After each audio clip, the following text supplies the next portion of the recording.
Hi everyone, my name is Tremain Hayhoe. We are live at Playlist Live 2015. I've got a very, very special guest by the name of Tay Zonday. Tay, welcome to Playlist. Thank you very much. It's a fun time. How are you doing? I'm doing fantastic. This has been an amazing year this year. It's a crazy event. A lot of events going on. By the way, the audio, if you guys hear a lot of background music, that's because we are doing this live out here, and it's big boy toys making big boy noise, which brings me to my next point, Tay. What has been your favorite part about Playlist Live so far? It's always fun to meet fans who watch videos online and hear the stories that they tell. Because when they're watching my videos, I don't see them, they're just a number, and here I can see them as people and relate to them face to face. Yeah, that's crazy, because you can almost you can't really walk around without getting stopped or getting your picture taken or anything. Like, what is that like, being a YouTuber at that level where you literally can't go anywhere without someone recognizing you and knowing who you are? I don't know that I don't think about what it's like. I think it comes with the career of doing something public, and it doesn't really change how I look at myself in the mirror every morning. I have to wake up and face the same challenges everybody else does. So I don't think much about it at all. That's really interesting, because a lot of people, they let it get to their head. They're like, oh yeah, sorry, you don't know who I am, like, because I get stopped, I get recognized, all that stuff. That's something that I really notice about you, and I recognize about you, is that you're very normal, you're very down to earth, you're never like, you're never too like, you don't have an ego, let's put it that way. Oh, well, I mean, I appreciate those are very kind words, but it's really fun to be in this moment in the industry where you have a lot of different platforms coming up. You have YouTube, Snapchat, Instagram, Twitter, Periscope, Periscope, all of these, Facebook, and figuring out what is the business model for that. What are creators able to do to build their brand, build an audience, and help find success? Yeah, it's good. It's great that you mentioned these other platforms. What's your favorite platform that's out right now, a newer platform? Well, I don't have a favorite. As I keep saying, each platform, it's just a different game that compels me to become a different digital athlete on that platform. I like Periscope, but it's just a different game. I don't think I have a favorite with any platform. Instagram is different, YouTube is different. Yeah, that's cool. Well, obviously, your YouTube is, I believe it's the biggest, right, of all the platforms? I mean, biggest is a very subjective term, but I am definitely most known for the work that I've done on YouTube. Correct, yeah. Well, I meant in terms of views, subscribers-wise, if you're looking at a pure numbers standpoint, I guess.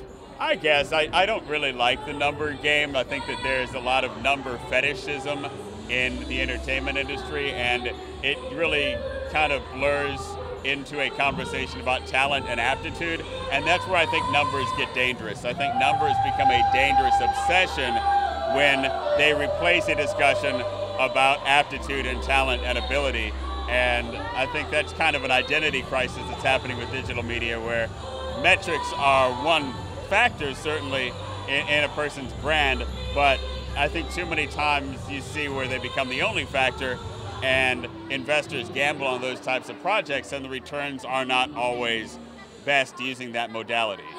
It's so great and refreshing talking to you, because you have such a deep understanding of the game of YouTube, and the background of YouTube, and the foreground of YouTube, and the stage of YouTube, and everything that has to do with it.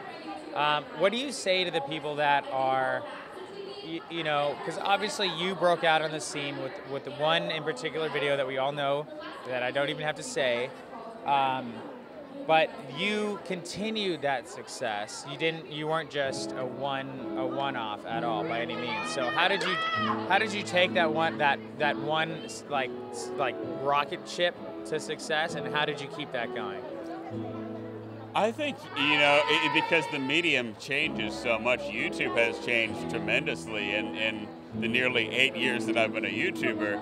So again, you can't stay still. You can't just do one thing. You have to constantly reinvent yourself, iterate, reintroduce yourself to your audience, and especially today where the shelf life of content is very, very short, constantly put stuff out there, and never take for granted that you have an established fan base or an established audience, because again, in the lives of your fans, it's what can you give them today?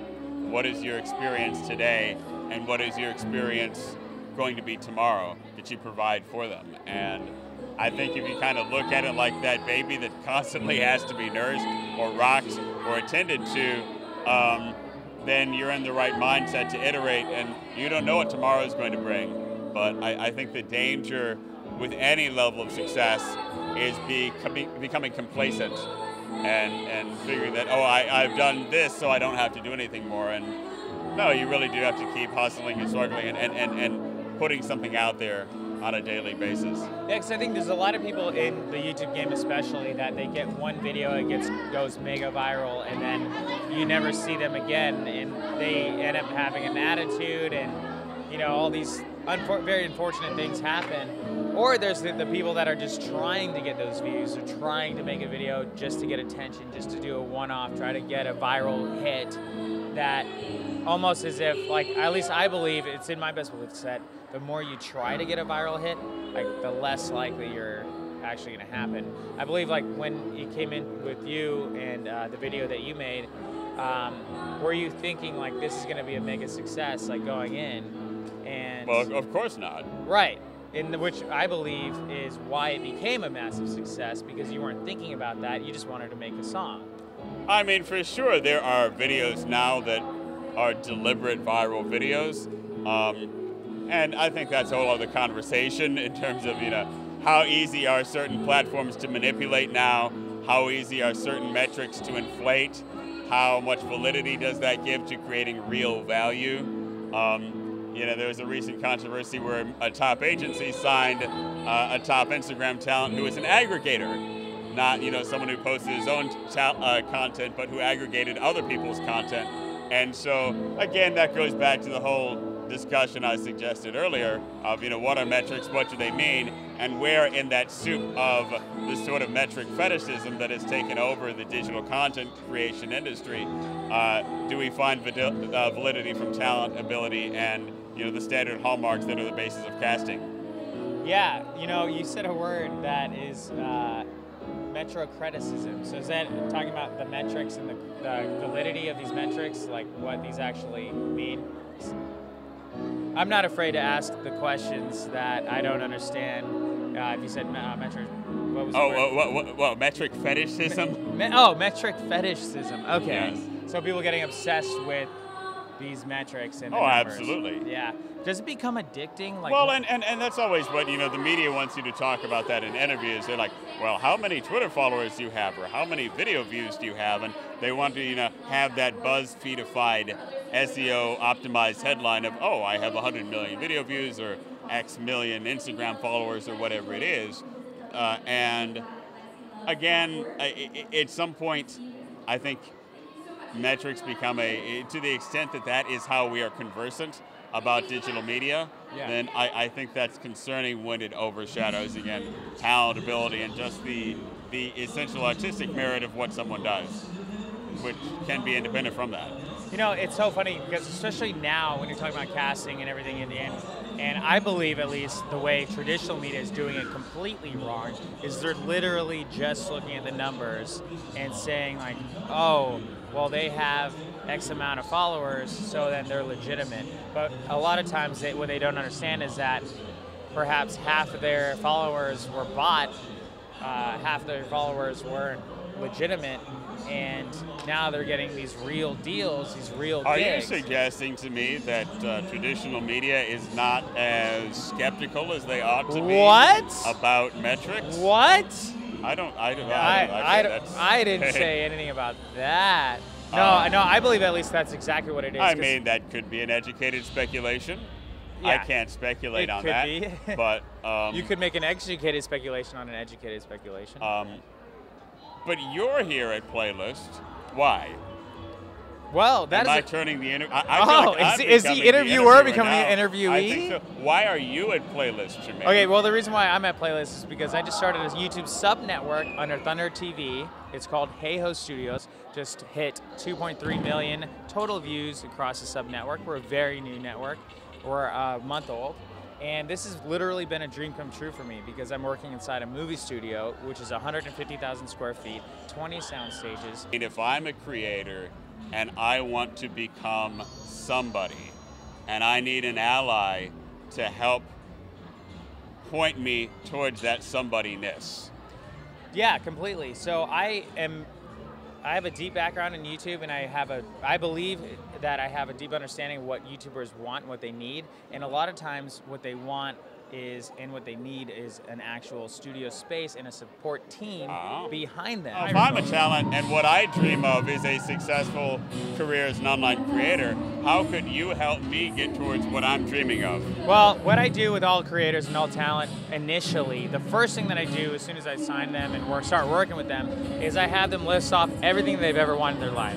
So I am accomplishing everything that I've ever wanted in my life, and I want to help other creators do the same. And I have a platform to be able to do this within the studio and within my knowledge base and within the creators that I know and what they want, what they need, and just communicating with them like, hey, what do you want, what do you need? What would be a dream goal of yours? You know, like you, for example, you said that you would love to have roles in feature films, and I want to start facilitating that via Thunder because we have a pool of money that we're going to be investing towards creators to make feature films. So any of the talent that I sign, that I bring on board and have a repertoire of social media influencers is the more I can put in towards a feature film that's going to be freaking amazing and not just cast YouTubers just because they have big numbers, because they're right for the role. So I have that traditional media sense because obviously, you know, I went to film school, I got the degree, I worked at a TV studio, I worked at Maker Studios you know, and I've been in the digital space for the past 5 years. I have a deep understanding of this, and now I'm able to really take. So 2 years from now, where do you think Hayhoe Studios is going to be? Hayhoe Studios will cross the 1 billion view a month mark. Within 2 years. I want to get to 100 million by the end of this first year. Then I want to scale it up 10x. So, yeah, so that's what I want to see. And again, I mean, I agree. You know, the Thunder Studios facilities are pretty amazing. Aren't they the largest sound stage on the West Coast? That's absolutely true. That's absolutely true. And so there's a lot of traditional media work happening at Thunder Studios. And so I think one advantage that can apply to talent there is the opportunity of their existing relationships with advertisers, with major Hollywood clients who are already using the facilities. And so just being located there as a YouTube network gives an advantage in terms of building relationships with larger entertainment projects, higher production value projects, also being right there in that facility. And I think that's also part of the long-term vision. Absolutely, and that is, it's a full faceted way we can support creators by having these established brands, bring them on board, teach them the digital space. A lot of these established brands don't understand it. That's why I'm here. So I can facilitate these relationships from the YouTubers and these traditional media people that have a lot of money and the people that are YouTubers who aren't exactly making as much as they deserve to make, in my personal opinion, on YouTube. Or we can bring them in a little bit more money. Everyone wins, and we support the creator to the fullest. And I'm just living my dream, and I feel very grateful, and it's just so awesome and amazing being able to be here. And I want to retire my mom within the next year. There you go. It's gonna happen. Well, here's a shout out to Tremain's mom and dad. Very happy to be here at Playlist. Yeah. And here's hoping that all of our dreams come true. Absolutely, Tay. Thank you very much. This has been an amazing Playlist Live with you. I look forward to working with you in the very future, and I will see you next Playlist Live, guys. Awesome.